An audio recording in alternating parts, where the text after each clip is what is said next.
So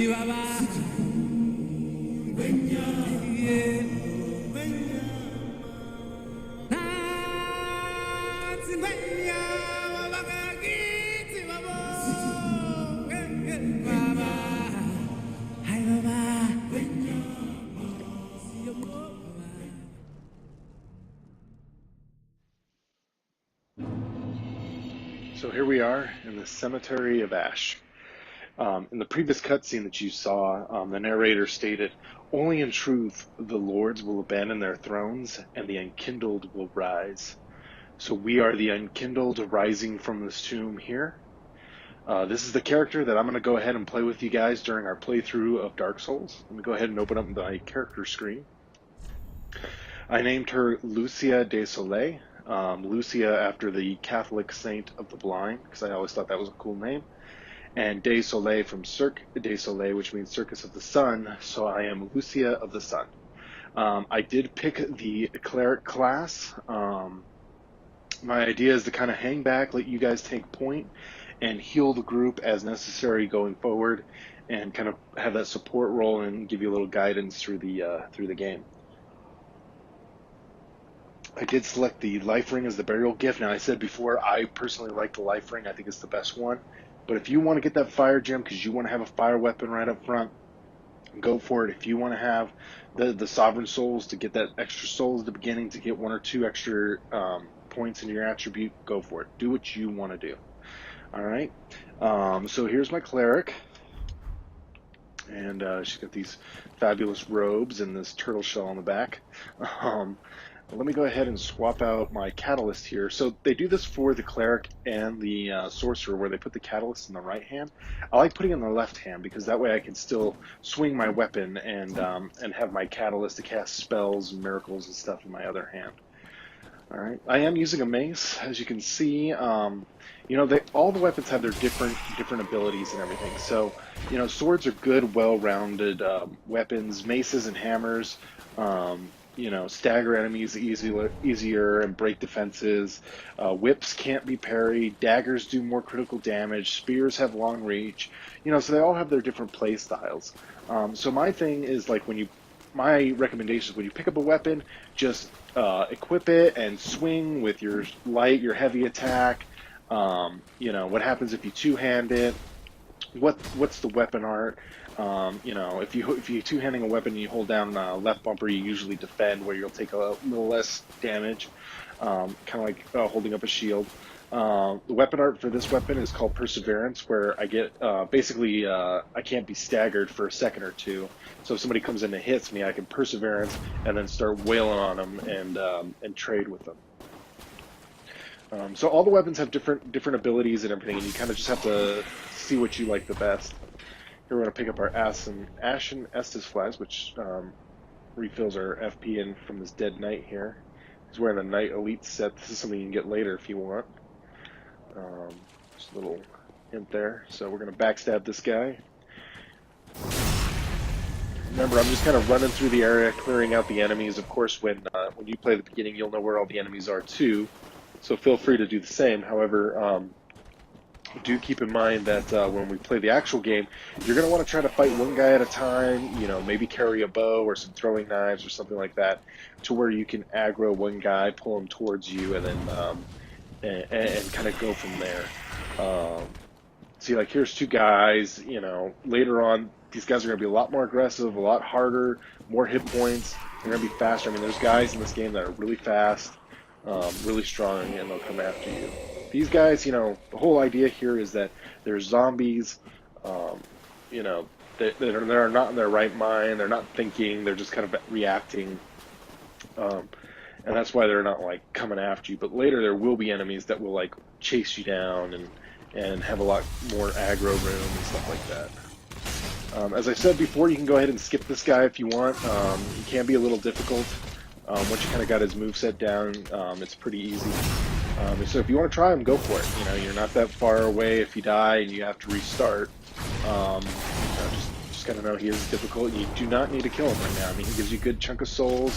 He does give you a good item that you can use later on to improve one of your weapons, but it's nothing that you're going to use right away, so don't worry about keeping it. or fighting this guy and trying to kill him. It's not necessary. Another thing going about the builds, I said like, if you pick a fighter and you could be like a great warrior or something like that, and then finish off being like a sorcerer or something, and vice versa. There is another build called the quality build, and basically what that does is you put points into your strength, dexterity. Quick beer break there. Up to 40, and then you dish out the rest of your points up to level 120, which is like the meta for the game. You don't really want to go above level 120. You just start spending your souls on items and stuff like that. But yeah, if you have a strength of 40 and a dex of 40, you can use pretty much almost every single weapon in the game with good efficiency. It's not going to be great, but you can swap between a bunch of different types of weapons if you want. Of course, you wouldn't be able to necessarily use like the sorcery and the miracle and pyromancer type weapons and things like that, but most of the weapons. And the reason for that is once you hit the what's called the soft cap for attributes, and they're all a little different, but they're usually about 35 or 40. You start getting less benefit for every point that you put into that attribute. It's just the economic term of diminishing returns, right? So, I'm sitting here, I'm playing this game, I'm having a good time, I'm talking crazy. See, this guy just ran up on me. That's good little example right there about pulling one guy at a time. I'm gonna actually heal, so I'm gonna pull out my catalyst. I've got heal and force. Force will actually like push enemies away from me. So I'm gonna heal here. But anyway, I'm talking, I'm thirsty, this beer looks delicious, I'm gonna take a drink of this beer. Take a sip, it's delicious, it's going down smooth, it's crisp. I'm gonna take another drink, it's so good. And it's still refreshing and delicious. And the more I drink, I'm getting some utility out of it, I'm getting some enjoyment out of it, but the more and more I drink, the less I get, right? It's to the point where I start to feel full, maybe I'm starting to get a little too drunk, and it's just not worth it to me, anymore, to keep drinking. And that's kind of how the points work. You put points into health, you get a lot of health at the beginning, and it slowly tapers off, and towards the end of the game, you're putting points in health, and you're really not seeing that big of an increase. So 40 in strength and dexterity is kind of like the soft cap. Any more than that, you're kind of like doing a primary strength build or dex build or something like that. So of course, if you're doing pyromancy, those go off of faith and intelligence, so you'd want to have maybe 40 in both of those. And we'll go over leveling a little bit more when we get to that area, but remember when you're doing plunging attacks, always hit right bumper. Anytime you do a special critical attack and you want to do like a critical animation attack, like a sneak attack behind somebody, or you parry somebody, and you want to hit RB, because if you hit left trigger, or right trigger, I'm sorry, you will actually just do a strong attack instead. So these bloodstains right here, if you click on them, you'll see a ghost of an actual player character and how they died. Here we know that they all died from Gundyr. It's pretty obvious, but if you see them close to an edge or something like that, you can click on them and see, and maybe like, there's an enemy behind the corner or something that you're not aware of that's going to come out and get you. Let me take a quick drink of my beer. Actually, this is the best time to open up another beer. All right. That way when I pour it out, I'm going to get a lot of head here. And hopefully while we beat Gundyr, it'll be going down. Not too much. There we go. I'm actually going to switch to my shield because I'm actually going to try to parry him because he is parryable. And I'm going to try to show that here. And remember, as soon as you pull the sword out, you can just start wailing on him. He can be hit. All right. Okay. Dodge. Okay, I'm going to center up here. Okay, I missed. Heal. I'm going to try to parry him here. Remember, if you have a shield, left trigger is to parry sometimes. Oh, my timing's off. Okay, come on, big boy, swing again. Oh, okay. Alright, he's kill me. I'm gonna try parrying him one more time. If it doesn't work, then screw it. Oh, man. Yeah, I'm not gonna get it. Anyway, you can parry him. I don't know why I'm having so much trouble. He's kicking the crap out of me, so I can pretty much not get hit for the most going on. If I do, I will die. I have no health. Oh, he got me. Oh, I can't believe I missed. Yeah, if you just kind of stick to the right, you know, he'll miss a lot of his attacks. If he's going with his new form, like I said, dragging that arm across, he will damage you.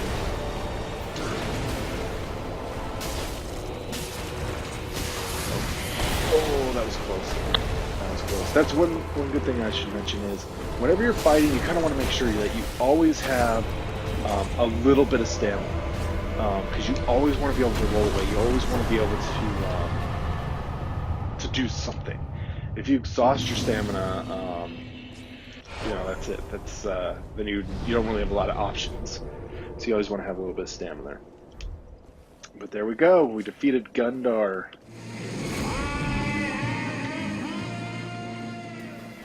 All right, going forward here. Like I said, he is parryable. I haven't played in a few days, so my parrying timing isn't down. Also, I'm just using a regular medium shield.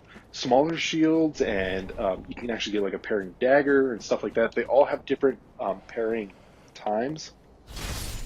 So sometimes you're going to want to parry when they're pulling their weapon back. Other times you're going to want to parry when they're bringing their weapon forward. And a lot of it is just like how the enemy attacks and their timing of the enemy as well.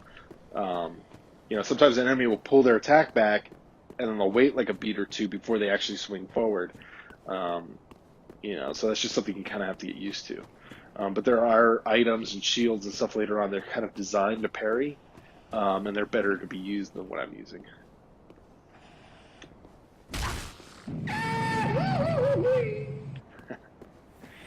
Alright, don't fall off the edge there. So these guys right here, like I said before in the previous, I think, guide, if you run up, these guys will awaken and attack you. But if you go this way, you can kind of get a surprise on these guys and then kill these guys off separately. Oh, see, I dodged there at the last second and managed to get away. Alright. Another thing here is like if you die, that's fine. Go ahead and keep going through the game. But you don't need to farm these guys. You don't need to rest at a bonfire and then come back, kill them, and then come back and kill them, and come back and kill them. Because, you know, I'm getting 20 souls per. It's not a whole heck of a lot. And, you know, you're going to level up later, and you don't want to be too higher level than the rest of us if we're going to summon each other, because if you are, then you can't summon us. I think there's like a 5 or 10 level difference. So if somebody's level 20, we might be able to summon them in. But if they're 21 and you're level 10, you can't. As I said, up there's the Master. He's got a pretty nasty katana, which is a great dex weapon. If you're going for a dex build, you might want to try to fight him. I'm not, because I'm not a dex, you know, I'm not going to use a dex weapon. Ooh, I do have this force ability. Okay, so we will go after him. I'm going to try to show you something. A way to kind of like, quote unquote, cheese him. It's not really a cheese because, you know, you want to use your environment when you're playing this game. You know, that's part of the whole game here. There's really nothing in this game that the developers, there's like really no glitches that developers are not aware of or have fixed or anything like that. Okay, I'm just swinging like crazy and just missing like crazy. Dogs can be a little hard if you're not paying attention. Usually the best thing to do when you're first playing is just to have your shield out, locked on them, keep them in front of you. They'll attack you, they'll hit your shield, and then they'll bounce off and you can finish them off there. So put this in. There we go. And so you see all these bloodstains here at Firelink Shrine. These are people that actually attacked somebody here and aggroed somebody and died from them. Because you can't be invaded or anything here. So what I'm going to do is I'm going to talk to the handmaiden here, and I'm actually going to purchase this talisman. And it allows me to cast miracles, which I already have a chime. Now, chimes normally have a higher spell buff.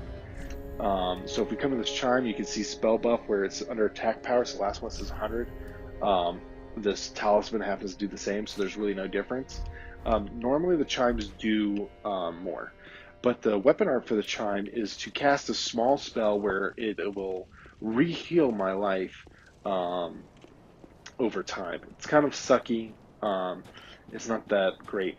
But what this talisman does is if I hit left trigger, the weapon art is I will cast my spell even if I get hit. So what I'm going to try to do is force this guy over to the edge, have him attack me, cast this force spell, and knock him off. Now let's see if it works. Now I did go to that save point there, so if I do die, I'll start off at Firelink Shrine.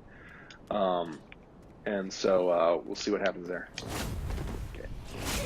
Oh, see? Check that out. Nice. One hit kill right there. But I did take a lot of damage. You know, he's got a katana. It does a lot of damage to enemies that aren't armored. I'm wearing cloth, so if he would have hit me again, I would have been toast. So yeah, and you know, you might think, oh crap, I lost his weapon and stuff. If you fight some Joe Schmo zombie guy or whatever, you know, a typical enemy, and they drop the most powerful weapon in the game, and you die, or they fall off an edge and take that weapon with them, it's gone forever. But some enemies, like this guy, will actually, like special enemies, if you kill them and you don't collect their special item, I'll just kill these guys too real quick because I don't want them to come up behind me. They will be wherever the guy character was. So here we go. So here we've got the Uchi Katana and the Master's Attire. And I'll just go ahead and throw on the Uchi Katana here. See, I can't use it because it requires a dexterity of 16, and I do not have that. Now, let's say I required a strength of, let's say, 15, just to keep it simple. And I have a strength of 10. When you two-hand a weapon, you actually get your strength plus half. So if I have a strength of 10 and I two-hand a weapon, I now have a strength of 15. So I could use a weapon that has a strength requirement of 15 if I'm two-handing it, right? Same thing if I have a strength of 10 and a weapon requirement is level 30. If I two-hand it, I can use it. So, you know, here I can see the weapon, you know, what the weapon strikes like.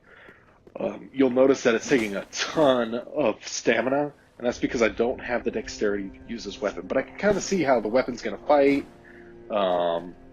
you know, what the weapons arts that are going to look like. I'm not really executing the weapon art because I don't have the ability. But basically, with the weapon art, you can hold here, and if you do hold left trigger and then hit right bumper, you'll do like a / attack, and then if you hit right trigger, you'll actually do a parry, so you can parry enemies. Like I've said before, you want to talk to everybody in this place, right? Talk to the Firelink, the Firekeeper.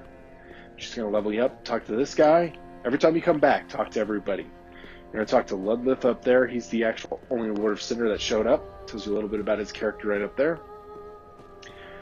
He's the smallest one of them all, and he showed up. So, you know, that whole brave little toaster thing. Hold on, quick beer break. You're going to talk to Blacksmith. You're going to talk to the Handmaiden. Once you kind of talk to everybody, come back to the Handmaiden. You're going to purchase a Prison Stone, a White Sign Soapstone. This is essential for us to summon each other. Torch, and this large leather shield. And normally, what I do too is I go ahead and equip the torch over here, unless it's like a weight restriction or something like that. Just because there are dark areas, so if you have it in your offhand, you hit left bumper, you actually hold it up to where you can illuminate more.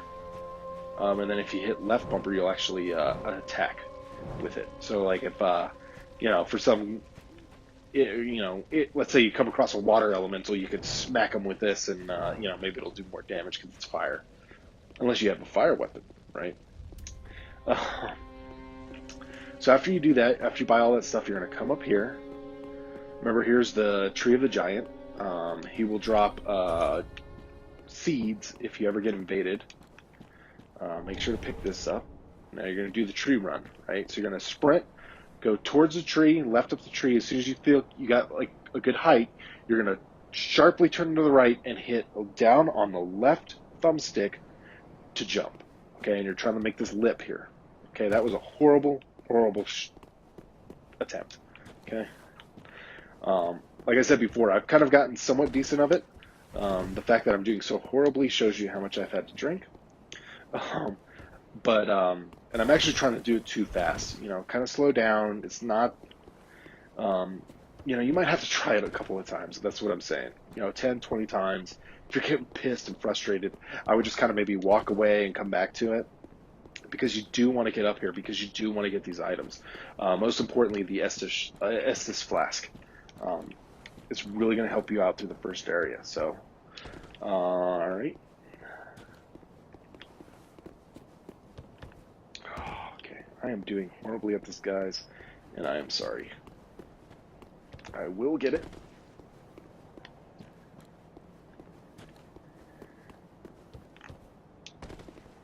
Alright, let's see.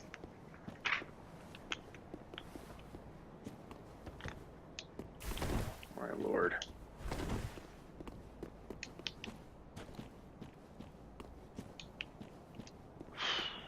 Okay, here we go. Gonna get it this time. Okay. I've never had this much trouble doing this jump for a long time now. That was a little better. Okay, you can kind of see there where I kind of glided. Um, you know, the idea is to try to get up high up on the tree, and I'm not even doing that. I'm not even following my own advice here. Try to get up high up on the tree and then jump.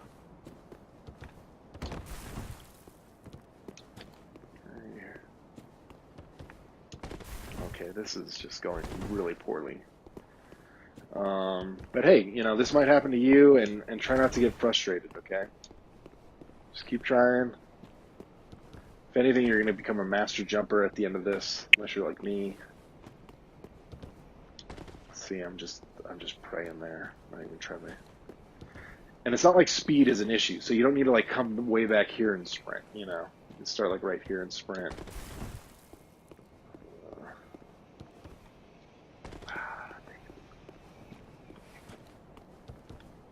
There we go.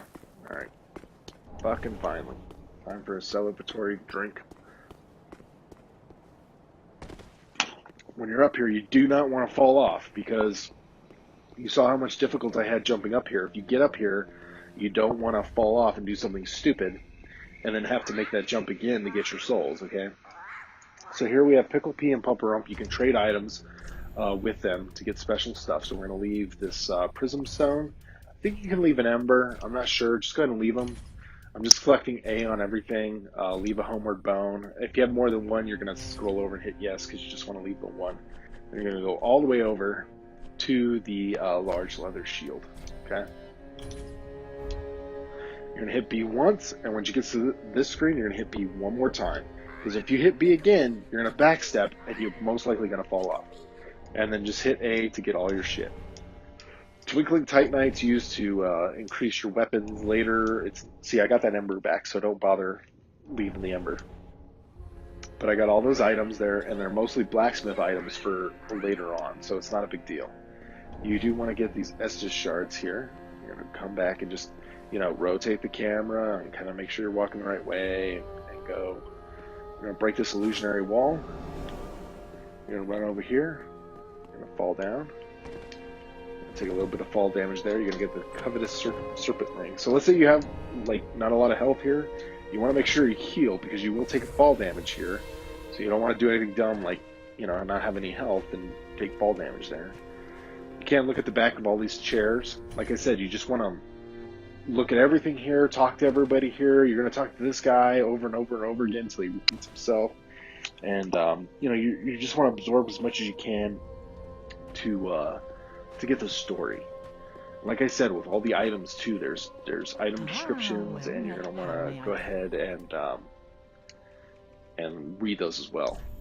Once you've gone through everything, you don't want to sell all your souls here. Just hit A. If you have more than one, you're gonna hit right bumper to go to the max. Hit A again. You're gonna sell them. These are all your blacksmith items, so you want to keep these. This is worthless. I would just get rid of it. However, personally, because I would never use it. But here's the thing. It only has 3 souls that I'm getting from it. Ever since I played this game, I don't think I've ever gotten one as a drop. So this could be a limited item. So when it comes to selling items, I wouldn't sell anything unless you have 2 of them. So here I have 2 chimes, so I'm going to go ahead and sell one of them. This shield, this East-West shield, it's one of a kind. I don't have another one, so I'm going to keep it. Same thing with Master's Attire, same thing with these iron bracelets. Because the 100 souls I'm going to get from selling this stuff is nothing. Even this 500, it's nothing. Later on, it's not going to make or break you. So unless you have more than one of the item and you just know you're never going to use it. Let's say you're a pyromancer, you've got fire spells up the ass, and you've got like 20 fire bombs. Yeah, go ahead and sell them. You're not going to use those fire bombs most likely because you're casting fire spells, right? But if you only have one of the item, I wouldn't sell it. Okay? So sell all your useless crap to her that you don't want. Come to him. You're going to talk to him once again. You're going to just talk, and absorb everything he has to say. He's going to give you different stuff here. I'm just going to speed through it because he will give me an emote. Right? Hooray! That's an emote I got, right? And you're just going to talk, and then you're like, oh, okay, he's repeating himself now, so I can move on. You want to reinforce your Estus shard, which, yes, I do have one, and I'm actually going to lot Estus. Now, if you're not a spellcaster, I would recommend putting all of them into health, but if you are, you might want to put 1 or 2 into your Estus flask. I'm actually going to do this, because like I said, I'm going to try to hang back. I'm hopefully not going to be taking as many hits as you guys, that kind of thing, and kind of rely more on my spell casting. So I have a lot more to heal you guys with. And then, of course, you can like reinforce your weapons and stuff. We'll go over all that stuff later. You can infuse here if you want to infuse your weapon with something like fire or poison or something like that. You can get more options later on. All right. Just keep in mind too, like there are certain limited items, like the embers are limited. See how she only sells 3 here? Out of this poison moss, she only sells 6. But like you could buy unlimited fire bombs, unlimited prism stones. She only has 1 of these soul arrow spells. She has unlimited homeward bones. So there are limited items, and just be aware of that, okay? So once you've gone through all that, you can come here and see what she has, and maybe you want to get a halberd, maybe you do want to get a scimitar, or whatever, or you want to go ahead and get different armor. Go ahead and buy it if you want. It's up to you. If you choose the knight or warrior or sellsword class, you probably have decent armor. You probably don't need to buy that chainmail stuff. You're going to come over here and you're going to level up. Once again, like I said, you're going to talk to her as often as you can until she starts repeating herself, and then you're going to come to the level screen. So here it says I'm level 7. If I put in 1 more point, I go to level 8. So every time you level up an attribute, you level up a level. And that's what I'm saying. So I'm level 7, and I'm going to stop at 120. I'm not really going to want to go higher than 120. Below that, it'll say souls 8752, and then it'll say how many souls I have, and how many required souls are to go to the next level. So the next level is 793, next level 811, next level 829, and it gets more and more and more and more. Okay. Like I said, one of the first things I would do is I'd probably just go all the way vigor. Maybe take 1 or 2 points out and put them in endurance. But I would probably put as many as I could in vigor. You kind of want to maybe have at least a 30 in vigor and a 30 in endurance, and then kind of maybe put the rest wherever, depending on your class and your play style. Okay. But that's probably where you want to hit endurance and vigor. Okay. Those are going to be your 2 primary sources of taking damage and being able to at least attack and dodge and stuff like that. Me being an experienced player, once again, going to hang back, going to heal the group. I'm actually going to improve my faith because that's going to make my spells more powerful. And I'm actually going to take a couple points out and increase my attunement, which will increase the my focus points, which is going to allow me to cast more spells.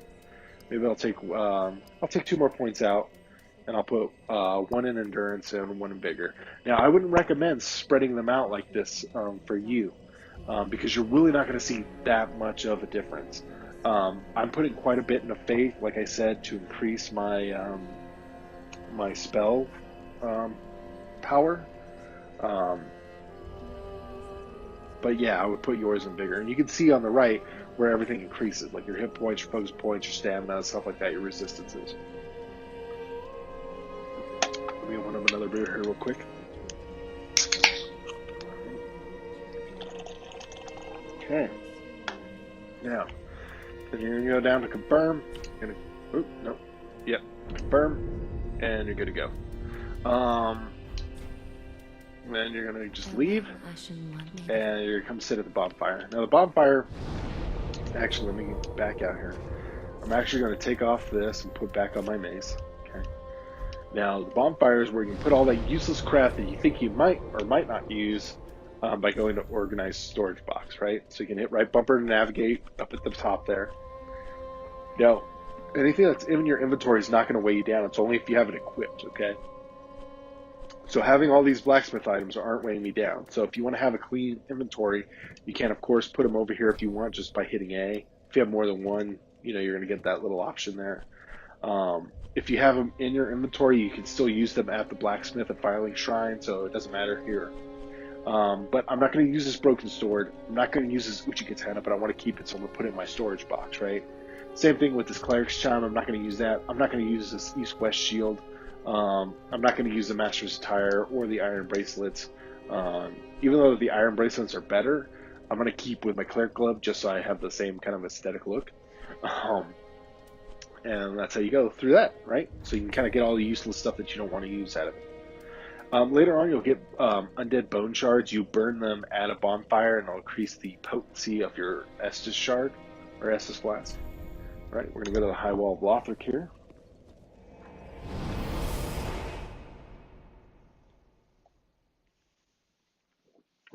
And here we're just gonna go over summoning one more time. Like I said before, you know, I think with all the videos and everything, and showing you my playthrough here, you're kind of have a really good idea of how to start, what kind of character you want to be, you know, and how to kind of approach the game.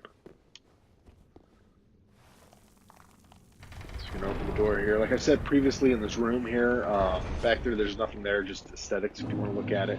Same thing up here. There's nothing up here, but you know, you always want to check. There's going to be items later on in adventures or levels that are tucked away in secret areas like this. So don't be afraid to explore, you know, but at the same time, you can walk over here and then a dog jumps out at you and tries to knock you off the sill edge or whatever, you know, a lot of different things. All right, you're going to light this bonfire. The last thing I'm probably going to do is I'm going to switch this out. I'm going to put my white sign soapstone right there. I'm going to hit Y here to switch here, and we'll put my homeward bone. I'm going to hit Y here and put my ember here. Now, the ember will make me embered if I die. So right now I am embered, which means I can summon people to my world, right? Like this guy right here. I can summon him if I want to, okay? If I die, I will not be embered and I cannot summon people, okay? I would have to use an ember in order to be able to summon people again. But my health will also increase. So I have more health now than I will when I die, okay? So when I want to summon somebody, I can just hit start, go down my wipe sign soapstone, write it down. There I go. You can check your summon sign if you want to. Yeah, I want to cancel it because I don't want anybody to summon me. Once again, I can hit start. I'm navigating this with the D-pad, just FYI. I can go to settings and I can go to network and put in a password or something if I want to, right? And we'll probably end up doing that so that way we make sure we're only able to summon each other in. Because I don't want to put down my soapstone and have somebody else summon me in. All right, so that's it. You guys should have a really good idea of what to expect, and I am super excited to play with you guys. I love this game. I mean, you know, like I said, I was running through it, but take the time to look at just the level design. I mean, it is beautiful. It's creepy as we're seeing these guys here, but it is beautiful, and they did put a lot of thought into it. And you can see like areas that you're going to run through later on if you look down at places, and things like that, and just kind of, you know, appreciate the game for what it is. It is hard, it is difficult, you will die, but we're going to die together, and it's going to be a lot of fun. All right, so I look forward to playing with you guys. All right. Woohoo! Praise the sun, y'all!